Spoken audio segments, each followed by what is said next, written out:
let's look at Friedrich Hayek, Ludwig von Mises, and the Austrian School. Now, they have lots of similarities between Hayek and Mises, but I want to identify what I see as the significant differences between these two thinkers. And the first place you can see this difference, I think, is in their methodology. How do you decide what the role of government should be? Hayek tends to emphasize the limits of knowledge, that the limits of reason in understanding what we should do. He's much more willing to give deference to tradition, to how the rules that have evolved over a period of time. So, for example, he's much more interested in the whole question of a spontaneous order, how we come to work together without any central planner that tells us how we should behave. He's interested in the common law, how traditional law has developed over the ages. So he's cautious about self-evident truths that, for example, the founders of the United States Constitution examined. He thinks that many of the order that we do see in society were the result of human action, but not of human design. So, for example, the English language, no group or institution decided this is what the English language is going to be. It's something that has naturally evolved over time, but we recognize what those rules are, and we can live with those sorts of rules. Ludwig von Mises, another Austrian, though, had a totally different approach. He adopts what he calls what's called the a priori deductive reasoning. He believes that we can identify certain truths, what he calls axioms, that we can discover these axioms through our experience and through the use of reason. So in this view, economics is more like math than it is like physics that the Chicago School often talk about. So let me give you some examples of, he has many axioms, let me give you a couple of examples of these axioms that Mises identifies. First of all, he says that human action is purposeful. That is, what humans do is they seek to achieve certain goals. Actions are neither random nor are they predetermined. We can identify what people's goals are, what it is they're trying to achieve through their actions. A second axiom is that individuals are the only actors. The technical term for this is methodological individualism. In so much political debate, we tend to say, France does this. But of course, it's not that all the French people do this. What it is actually is a small number of ministers at the top of the French government decide to oppose American foreign policy. So who are the specific individuals who are actually carrying out this action? Actions are only conducted by individuals, they're not conducted by broad groups. Another example would be Muslims. Is that we should say that some Muslims carried out terrorist acts, but that we should not say that Muslims carried out terrorist acts. That implies that all Muslims did. So whenever we try and understand any particular choice, we should try and identify who are the actual individuals who are making these specific decisions.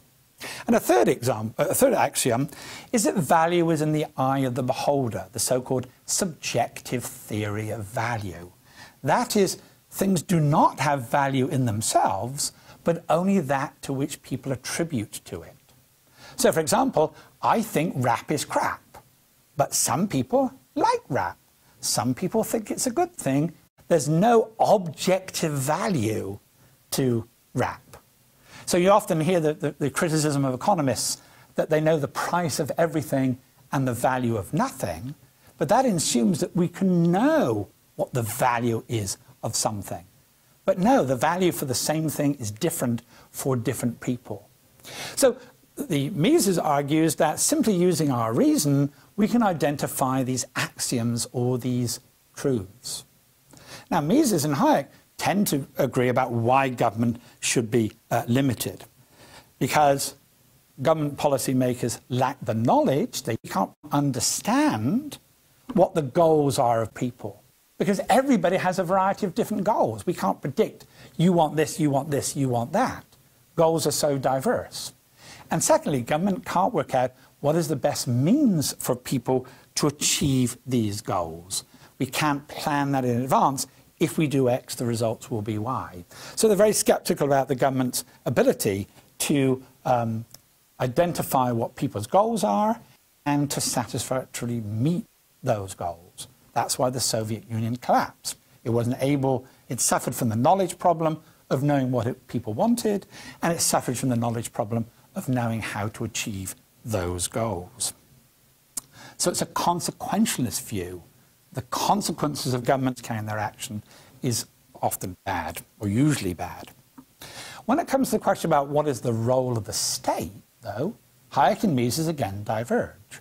Hayek says the criteria for deciding what government should do is what he calls the rule of law, by which he means there are certain general principles that we should apply to any government action or any piece of legislation. Just like in the United States, the Supreme Court will often look at a law signed by Congress, passed by Congress, signed by the President, but the Supreme Court will sometimes say, no, that's illegitimate. We strike this down under the US Constitution. Well, Hayek argues that every society has these general principles that he calls the rule of law that we should apply to every government action. He has a long list of what these examples of the rule of law, just mention some of them. That these are laws that should apply to everyone. There shouldn't be particular exceptions.